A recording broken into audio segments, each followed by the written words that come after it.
All right, grown-ups, it's just our time. I love the babies, but to help you, I gotta speak my mind. This segment's here to help you grow with book reviews, lessons, and things you'll be glad to know. If your little one's restless or looking to play, send them to my other playlist. The read-alouds there will brighten their day. Hello, beautiful people. Welcome back to the Teacher Lady Show. Thank you for joining us on today's episode of the Teacher Lady Speaks. Now, all this week we have the topic of literacy. How do you get your child to be a more enthusiastic reader? How do we get them embedded in reading so that they can be more fluent readers, have stronger comprehension, and just overall love the stories that surround them? Okay. And of course, we're using picture books to be able to do so. Now, on Monday, we had two read alouds. We had Dear Reader by Tiffany Rose, as well as The Oldest Student by Rita Hubbard. And then on Wednesday, we had the Behind the Book reviews, where I show you how to utilize those books as a resource to have more robust conversations with your little. And today we are wrapping it all up in this episode of the Teacher Lady Speaks, a crash course in raising children who are invested and enthusiastic about reading. All right, you ready? Let's grow. Defining this topic to a young child. Explaining literacy and reading is really a matter of getting them to understand that it is part of day-to-day life. And so if I was explaining the importance of reading to a child, I would just go through the day and say, well, what's that? What does that say? Oh, we kind of got to read these instructions, or we're making brownies. We got to look at the instructions on the back of the box, or we're driving here. We got to know what the street sign says. I would start to bring out the day-to-day things and interactions when it comes to reading. Because with children, if they don't understand the importance of something, it is an uphill battle in getting them to participate. And what I have found as a reading specialist is that when the child is invested, when they are locked into whatever the thing is, it is easier for everybody. And so if we're trying to get that child reading, we have to get them to understand the importance of reading. Why do we need it? Why is it important? Where is it surrounding us? So on and so forth. So that's the approach that I would take with a young child. Now, I do want to break down for adults what it means to be a reader. There are a few components when it comes to reading. The first is reading accuracy. Reading accuracy is being able to look at a sentence and read that sentence word for word, right? The dog got on the bus. That if your child is able to read word by word, that's accuracy. Then you have fluency. So instead of the dog got on the bus, the fluency of being able to read it, the dog got on the bus, that's fluency. And then you have comprehension. And comprehension is understanding that the thing that I just read is telling me that the dog got on the bus. So there are elements when it comes to reading, all of which are important. If your child is not accurate in their reading, then they're not going to be able to get to comprehension. And if their fluency is taking forever to finish the sentence, then again, they're going to struggle with comprehension. And the whole goal of reading is to be able to understand what it is that you read. So as you're building a reader, as you're getting a child enthusiastic about reading, that's like the minimum. That's like the scratch of the surface. Now, you can teach a child how to read without them being interested in it. Thank God. Or as an educator, it would be a problem for me, right? So it is possible to get a child reading without their interest, but it is so much easier when we have them see this as something of value. It is just easier. The fluency is easier. The accuracy is easier. The memorization is easier. The decoding is easier. Everything is easier. So throughout this episode, I am going to give you ways to get your child invested, because once they're invested, and maybe I will do something at another point to actually explain to you how to teach your child how to read, I am more so trying to get your child interested in reading. Now, what are schools teaching when it comes to literacy? As always, every week I compare the state of Texas to the state of California so that you can better understand what your child is learning or should be learning when it comes to that topic. So, for literacy, both Texas and California have mandated state curriculum requirements that say, yeah, your child has to read. So for both states, which I'll kind of do a side by side because they are similar in this sense, both states want children to be able to recognize letters, letter sounds, and overall print awareness. They want them to be able to understand phonological awareness, like hearing and manipulating sounds, which are phonemes. They also want them to be able to do things like rhyming and breaking down syllables relatively early. Both states want your child to be able to decode words and break them down to be able to read them, as well as have a robust vocabulary, fluency skills, meaning so many words per minute your child should be reading by a certain grade level, comprehension, which we briefly went over, meaning that your child not only is able to read what it is that's on paper, but they're able to understand what they're reading and more. So in the state of California, underneath the California Department of Education, you will see a full breakdown, which I'll also include the link in the bio, of what your child should be knowing by what grade. The same is true for the state of Texas and their state curriculum. They have a pretty similar breakdown in terms of what's required for what grade. And then both states have a reading test. So both states have a test that they give to children that basically makes sure that they are able to read. Now, here's the thing. This is the ideal world. And I always tell parents when it comes to mandated state curriculum, we have to take it with a grain of salt because the reality of the situation is this might be a mandated part of curriculum, and that still doesn't mean that your child is going to learn it. We want children to be fluent readers by the third grade, right? Like fluent, like able to pick up a Harry Potter style book and just read it by the third grade. And so often that does not happen. Part of why that does not happen is because we rely heavily on the school to teach reading. Like that is the reality of the situation. As parents, as caregivers, we send our children to school to read.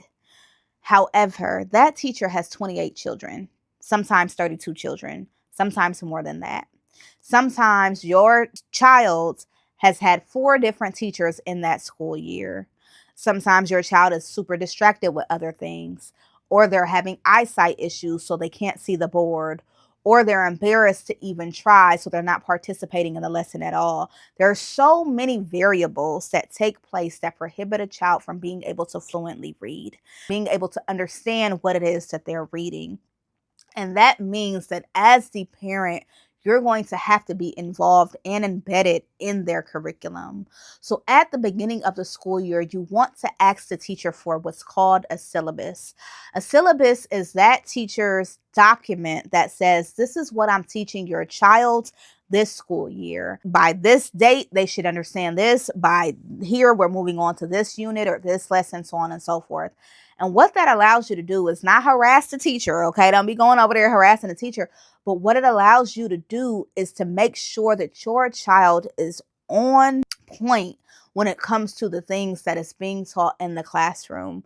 Because if the syllabus says by January, we should have reached the goal of reading 50 sight words, and those sight words are listed there, and your child can't read 50 sight words, well, now this is the point of intervention. This is the point where we get that child the extra tutoring, where we go up to the school and we say, hey, the syllabus says that they should be here. I'm noticing with my own assessments, with my own testing, that they don't know this. What are we going to do? Your child can get lost in the educational system if you are not their advocate. If you don't go up to the school and demand answers, you have the right to demand answers. You don't have to be rude. When people hear that, I think that their head goes automatically to being rude, but you can be confronting without being confrontational. You can take those documents up to the school and you can say, your syllabus says that they should be reading. They're not reading. What are we going to do about it? Now what? What is the next step? How do we help them? What extra services are available? Okay. Because if you don't do that, they can get lost. I have had students graduate. I want to be very clear, regardless of the state mandated test and everything in between. I have had students graduate not being able to read. You are a full-blown adult with a high school diploma and you cannot read. I was one of the first groups to be giving the Casey exit exam. It's a high school exit exam that basically says that we know these basic components. Scores were so bad initially around the state of California that they pushed back the date of the exit exam.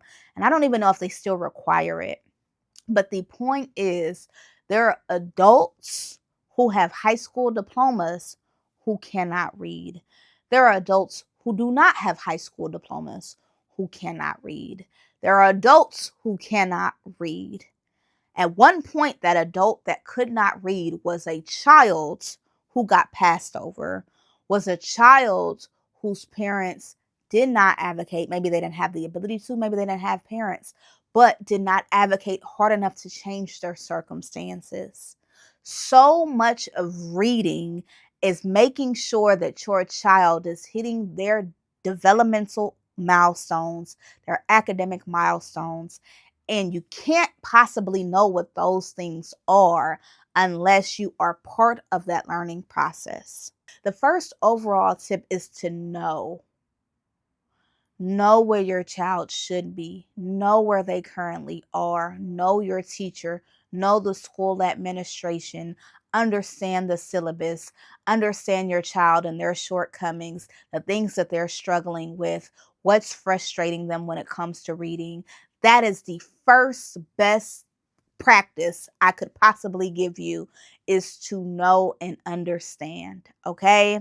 So I guess that is a long way of saying both the state of Texas and the state of California do have reading and literacy requirements that also account for comprehension, which is the understanding of reading, and fluency, which is the speed of reading, as well as accuracy. However, to make sure that your child is getting what that state says that they're going to get, you're going to have to be involved. Let's keep going. Okay, let's talk about some resources to help you get your child enthusiastic about reading so that we can create stronger readers. The first, I know y'all have heard it a million times, you're going to hear it a million more. Go to the library. Take that baby to the library.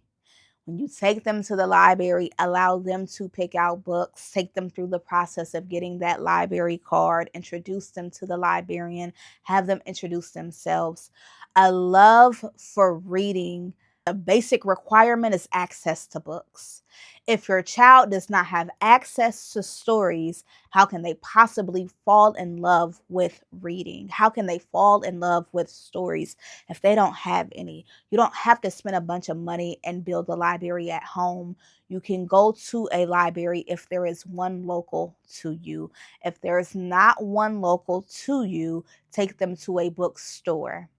You don't have to buy the books at the bookstore, but you can go in that bookstore and you can go read some books. And if they happen to go back on the shelf because you didn't want to buy that book, that's your business. That ain't got nothing to do with nobody else, okay? But you have to get them around books. You have to get them around books that they're interested in. If your baby don't like princesses and they like dinosaurs, I don't care how girly you want them to be, get that baby some dinosaur books.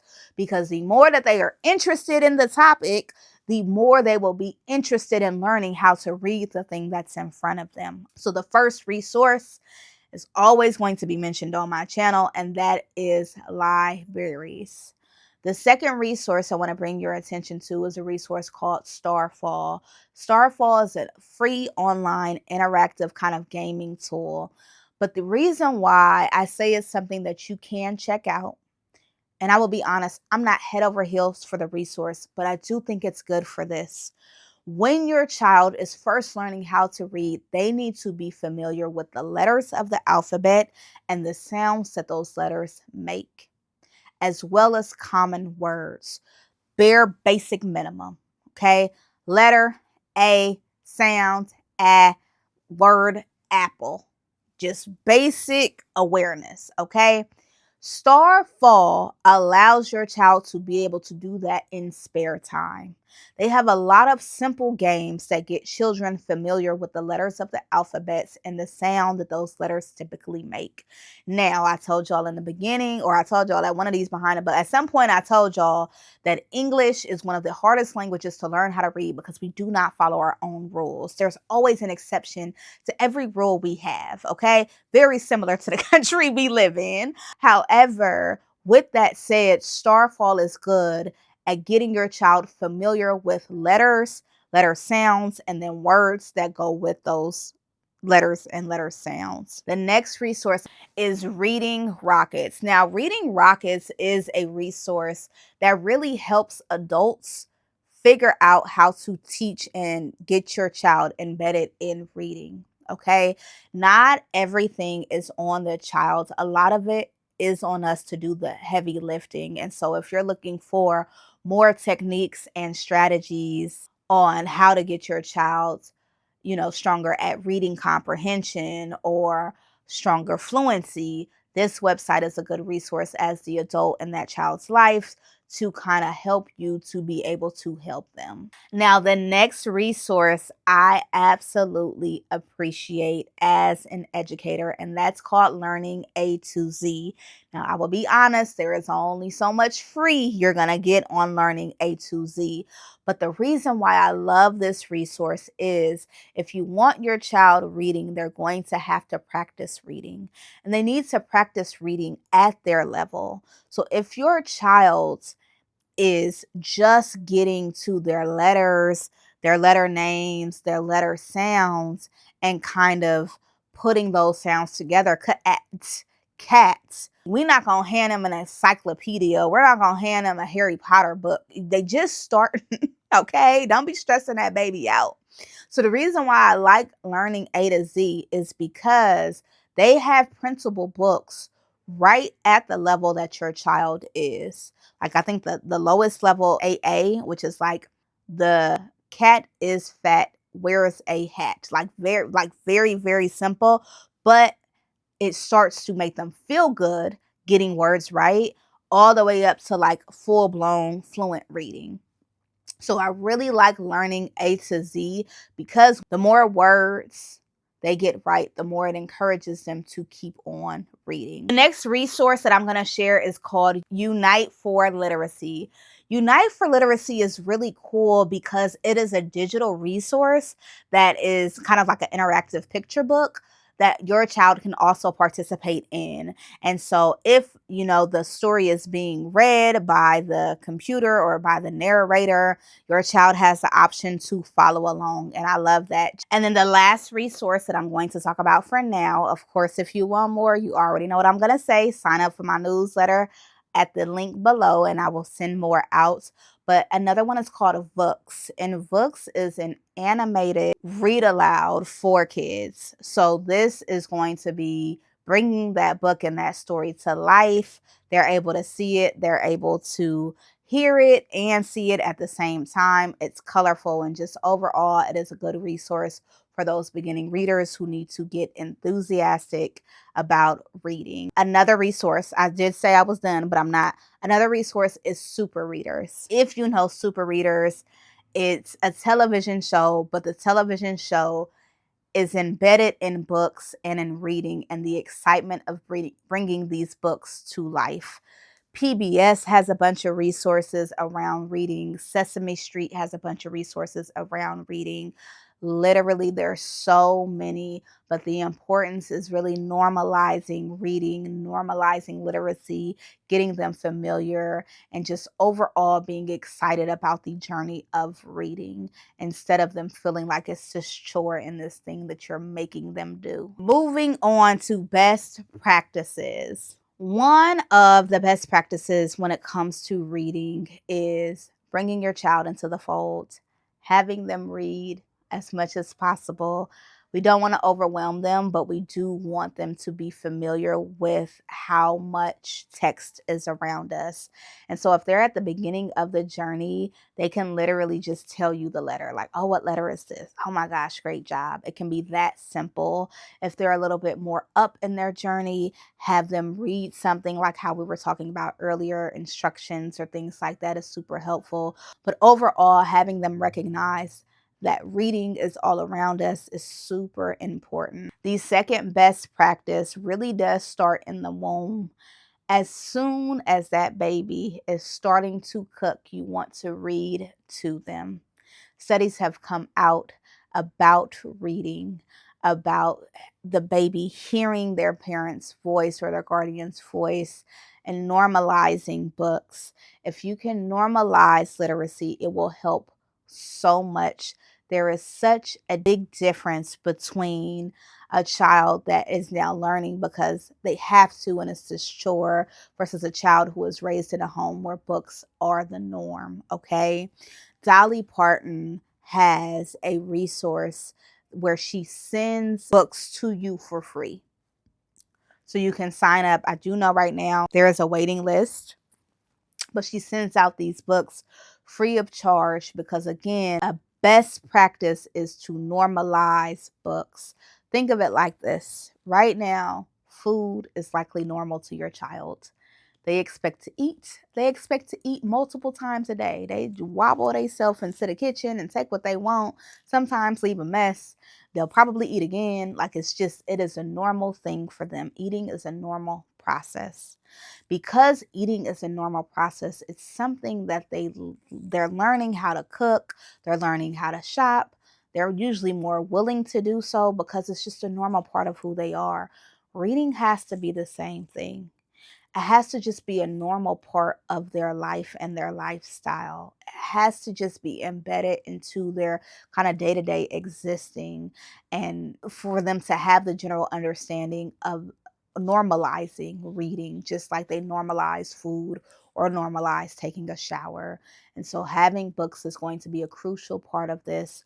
If you don't have books in home and you cannot buy them, another thing, you can sign up. I run a program called the Empathy Library. The Empathy Library gets children books for free, okay, by way of generous donations.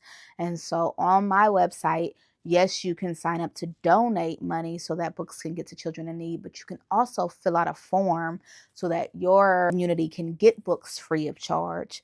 Because whether you get them from Goodwill, the Empathy Library, Dolly Parton's program, you rent them from the library, or you're in somebody's bookstore, it is so, I cannot stress enough how important it is to put your child around books, to read to them. As soon as you find out that person is pregnant, whether it's your spouse or whoever, read. Read, read, read, and it does help. The next best practice when it comes to reading is to try to reduce the pressure of reading. So we as Americans love a timeline, okay? By third grade, they should be at this reading level and this fluency, and they should have these skill sets and blah, blah, blah, blah, blah, blah, blah. By second grade, they should be doing this. And we love comparing. Well, that child is reading and my child is not reading. You got to remove some of that. Because as soon as that child recognizes that reading is work and a chore, it's something they get in trouble for if they don't do it, you are making a hard situation harder. Okay? So instead, you're going to celebrate their milestones. What are their steps that they've taken to get to the next part of reading? What are you proud of? Also, reading and writing simultaneously. There are disagreements in this, so I'm giving my personal opinion. You do them both at the same time. They go hand in hand. They go together real bad, reading and writing. So as your child is learning to read, also have them learn how to write their name, write the date, because they will start to understand that these processes work together to make each other work. So, super important. The last best practice I will leave you with is to turn on the captions on your TV. So as your child is watching their favorite show, having the English, I don't know if they're captions or subtitles, at the bottom of the screen helps, because it starts to show them letters. It starts to show them that the letters mean something. It's not just gibberish. And overall, it'll help to increase their awareness when it comes to words and when it comes to reading. Okay.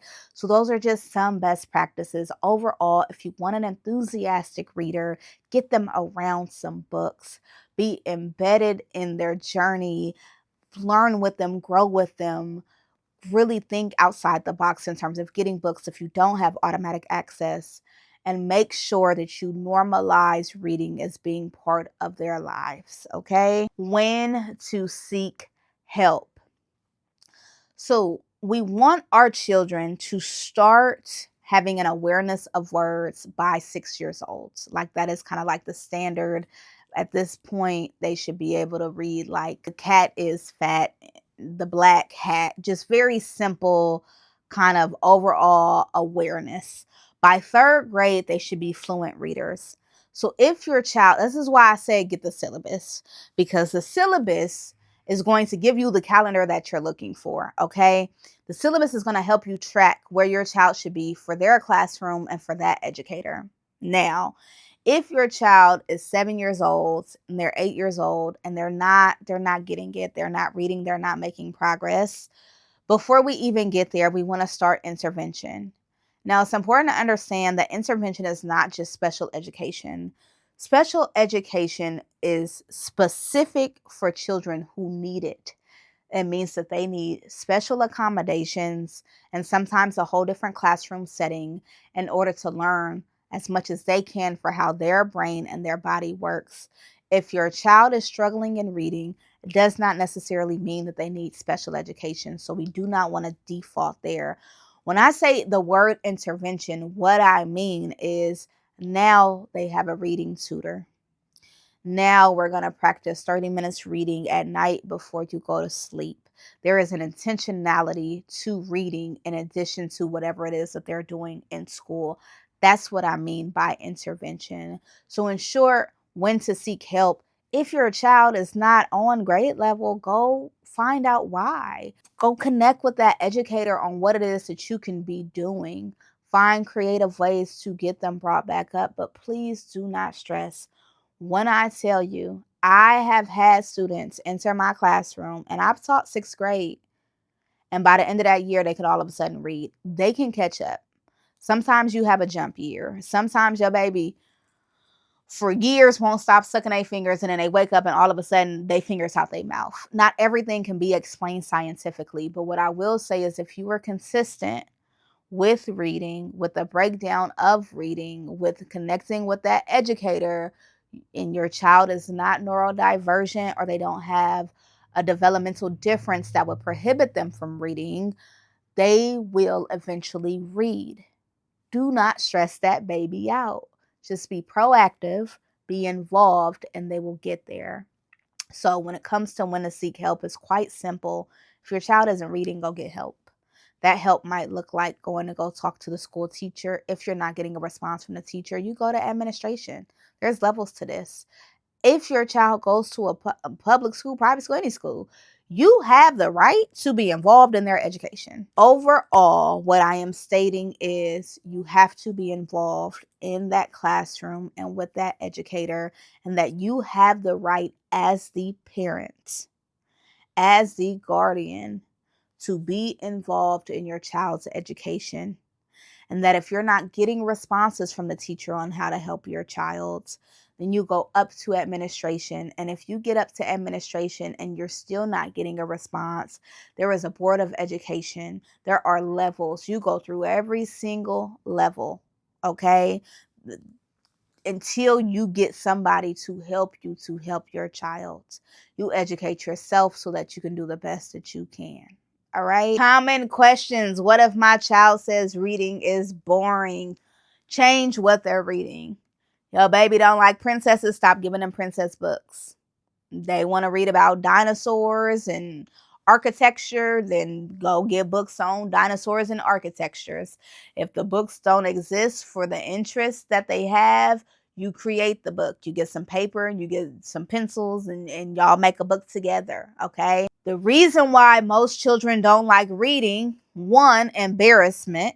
That's why I don't care for necessarily like popcorn reading or reading out loud in a classroom setting, because then you have children who love to do it and you have children who feel embarrassed by it, and all of it creates an uncomfortable situation. If your child is thinking that reading is boring, give them books on things that they're interested in. Try that.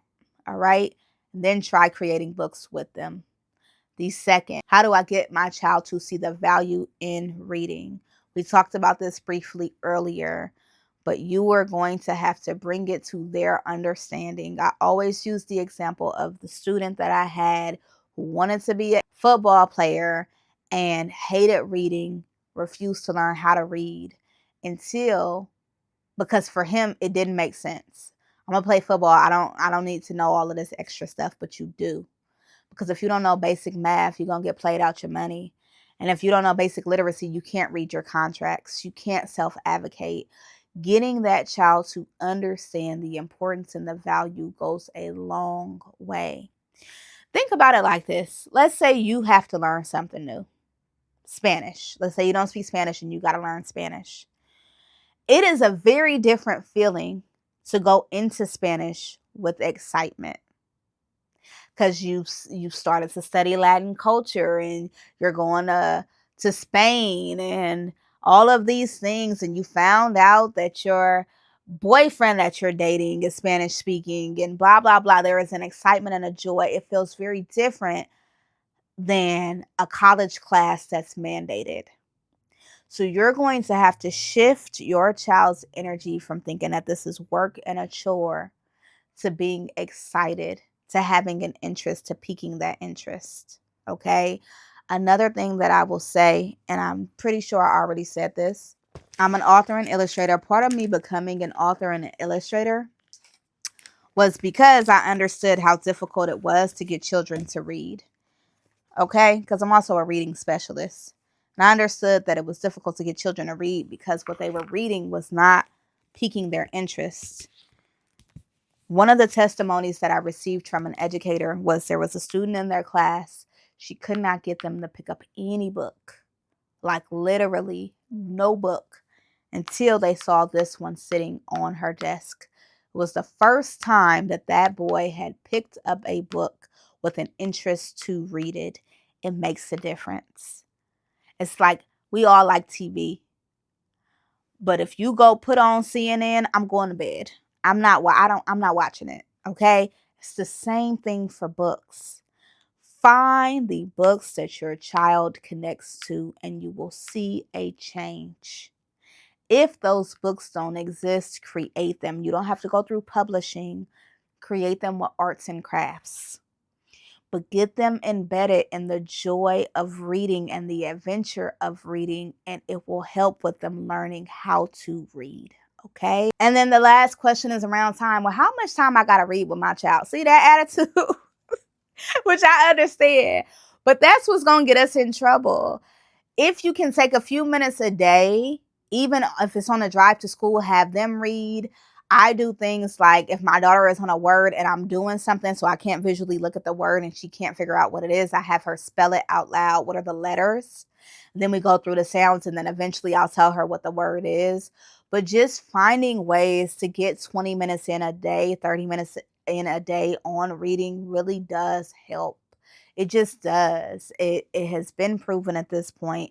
There are some podcasts that I will also link below, but just truly making this a normal part of reality goes so far when it comes to reading. I really hope that this helped you to understand that before you get to the logistics of teaching reading, you want to get your child excited about reading. You want to get them excited about stories. I know for my daughter, she loved the movie Descendants. And so when she went to the book fair and she saw the book, when she saw the book Descendants, like the movie, she was instantly drawn to it. Everything that your child is interested in, most of it has a book. The video games that they're interested in, there's usually a book. There's usually a manual. There's usually an instruction guide. Bring all of that in and start the process of learning to read. Okay? Audible is another one. I told y'all I can keep going. I knew this was going to happen with this topic because I love reading and I love teaching children how to read. But Audible is another valuable resource. Some of these podcasts are another valuable resource. You just have to make it a normal part of their lives, and eventually it will click. All right. Now, thank you for learning with me this week.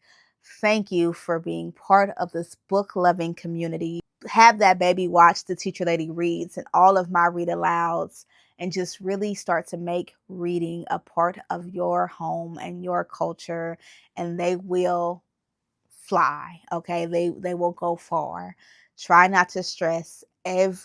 So many people struggle with reading. It'll be okay. For those of you who do not know, I am also an author and illustrator, and I have 9 books that you can check out.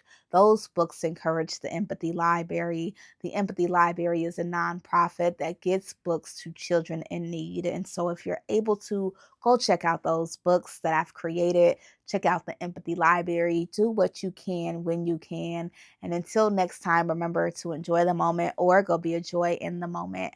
Bye.